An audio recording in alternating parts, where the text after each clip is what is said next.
Hi everyone, today I would like to focus on memorizing the fretboard. Now to memorize the fretboard, first of all I'd like to say to you, this is not a you can memorize the fretboard in 2 hours video, no. Let's say by applying the exercises that I'm going to explain to you, you'll know the fretboard in probably a few weeks.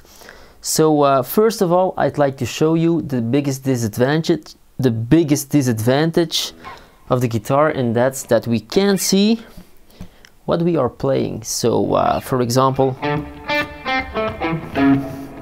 it all looks the same. We don't have any reference of what we are playing, not a single note. We just don't have any clue, and I would like to show you how this looks for piano players or synth players. So let me grab my GoPro for a minute. As you can see, this is my synth. We have black keys, 2 black keys, 3 black keys, 2 black keys, 3 black keys, and if you look at the white key next left from these 2 first black keys, this is a C and this is a B, because there's no semitone between a B and a C. Now if you look a little bit further at these 3 black keys, left is the F and next to the F is the E. So there's no semitone in between E and F, no, E and F, and there's no semitone in between B and C. Now as a piano player or synth player, you can easily recognize where all your notes are, because after a while you get used to how this looks, how it looks like, and well, so a piano player easily knows if they need to play a C major chord, it's right here or right here. If they need to play let's say a G major chord, that's here. D major chord is here. Now this is where it gets tricky. For the D major chord, they have to use a black key. Now with the guitar, this is one of the advantages we have. We can just have a certain shape and we can shift it. So I'm going to show you this right now. So let's play that C major shape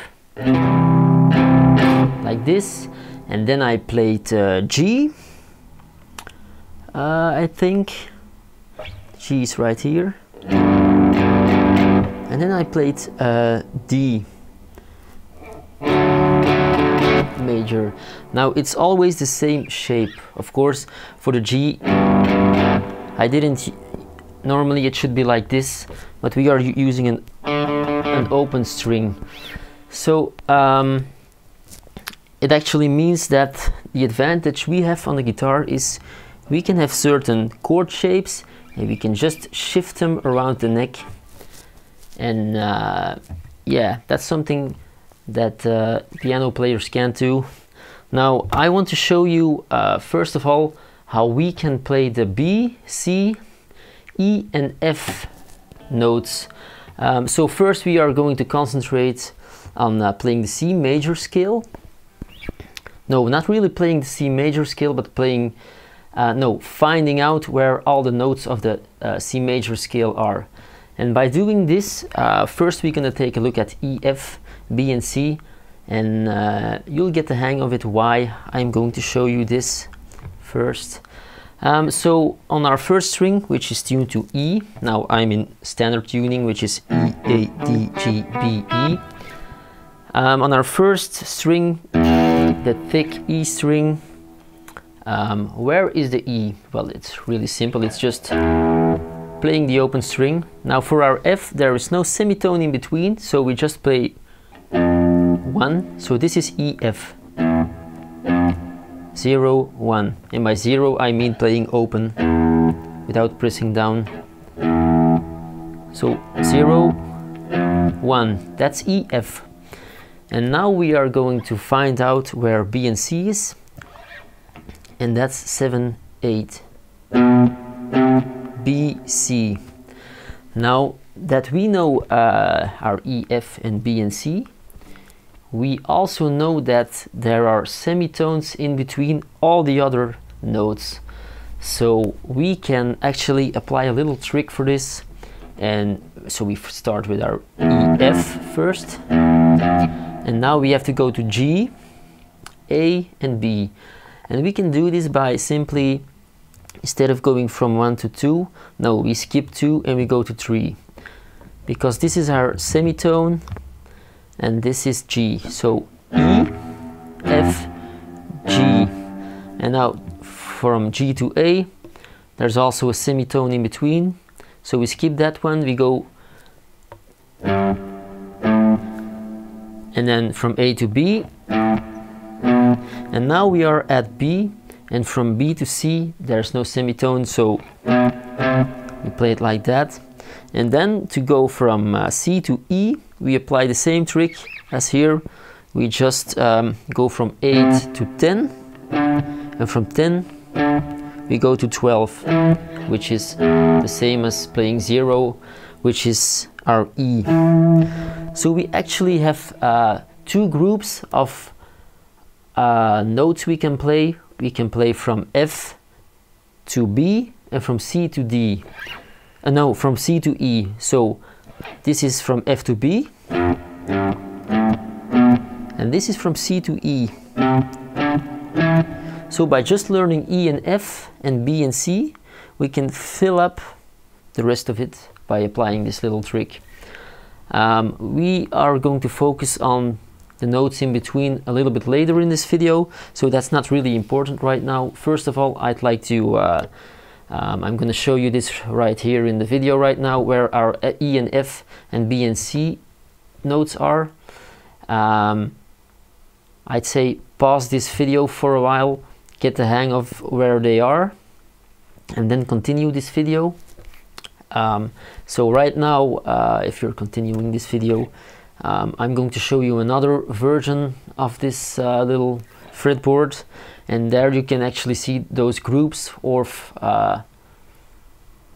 notes. So the first group is in blue, which is F, G, A, B, and the red one is C, D, E, all over all those strings. Now I want you to focus on, well, first you can actually try to practice this on all the strings, but in order to really memorize all of this stuff, I'd like you to concentrate the first week on one string every day.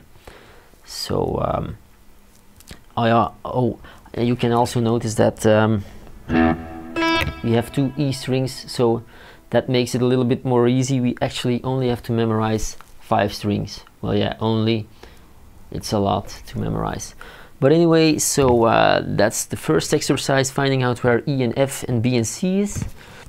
Okay, so that's the first exercise. Now the second exercise is actually by applying some words. And I have a few words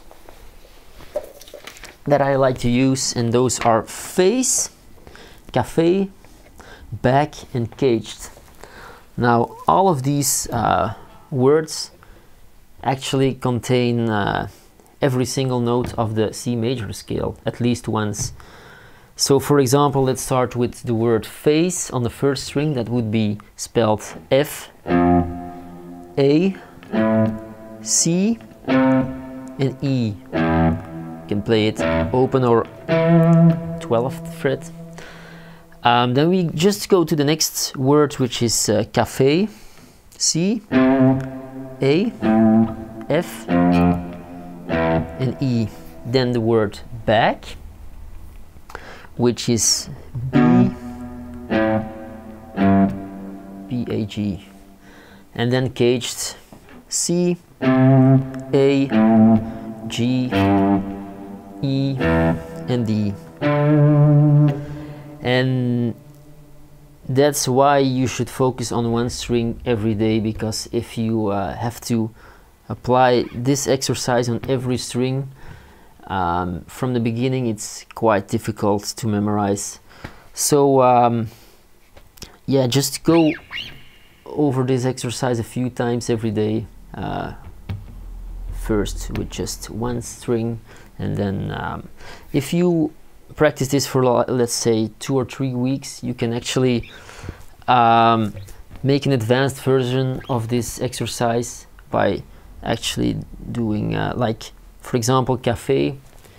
First is C, and then go to the second string for the A, third string for the F, and the E on the fourth string. So you can actually start mixing up different strings.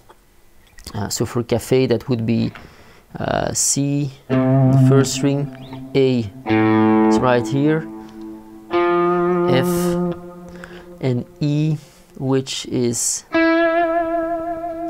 right here. But that's actually quite advanced, because you really have to know, you should have a pretty good basic knowledge of where everything is before you start doing that, before you start mixing up those strings. Now we have covered the C major scale. Now I'm going to show you another exercise to show you the notes in between. So that means the raised and flat notes. So let's start on the first string again with the E, and I'm just going to skip. I'm going to play the even numbers first, and then when I'm at our octave, I don't know how you pronounce it in English, we are going back down and play the uneven numbers. And we are going to say which, exactly what we are playing. So for example, E, 0, then on 2, that's F sharp, then 4 is G sharp, 6, A sharp, 8, C, because we are with this semitone B-C shift. So that's why it's C and not a C sharp. So C, then 10 is D, then 12 is E. And then we go from 12 to 11, so we can play the uneven numbers. So 11 is D sharp. I'm a little bit confused. Okay, so D sharp, C sharp, B, A, G, F. And then we do the same exercise again, but using the flat notes. So for example, that F sharp will be G flat. And we just say E, G flat, A flat,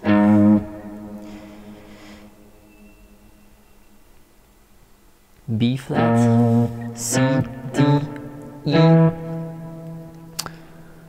E flat, D flat, B, A, G, F.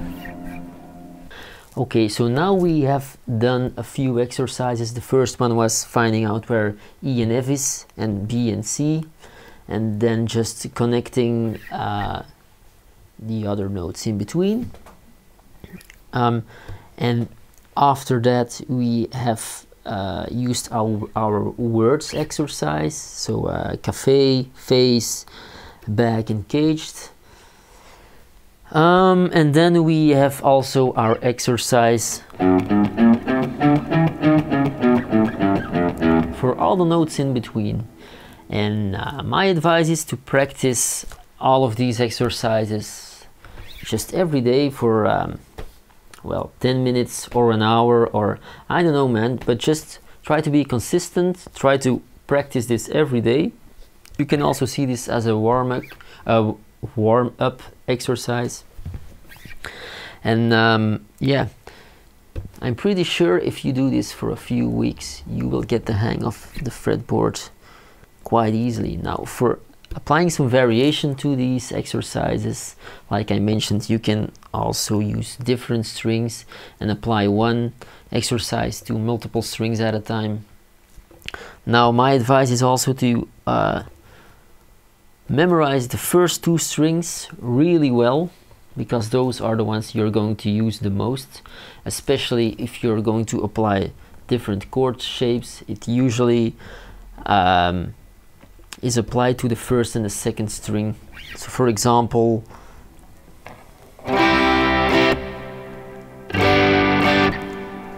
that's a C major, and I can play this because I know on the second string this is my C. So this whole chord shape is applied from playing that C on the second string, and this shape is by using the first string. So most chord shapes are by using the first and the second string. So it's really important that you memorize those two strings really well. Now there are some tricks that you can apply, for example, to learn the third and fourth string. I'm going to show you this, but my advice is just don't use it. For example, if I play an A on the first string, you just have to yeah, that's playing 5, and on the third string it's the same, but you have to just do 5 plus 2, which is 7. So everything from the first string is the same on the third string plus 2. So let's say C, that's 8, and on the third string it's 8 plus 2 is 10. Now the same counts for strings 2 and 4. So if I play a C, which is playing 3 on the second string, 3 plus 2 is 5. So on the fourth string, there's our C. But you, yeah, you can use this trick if you're really confused, but in the end you should be able to know where everything is without any tricks, because if you need to apply a trick, it takes too long. So it's kind of like a shortcut, but you don't want to use it. So yeah, that's it for this video.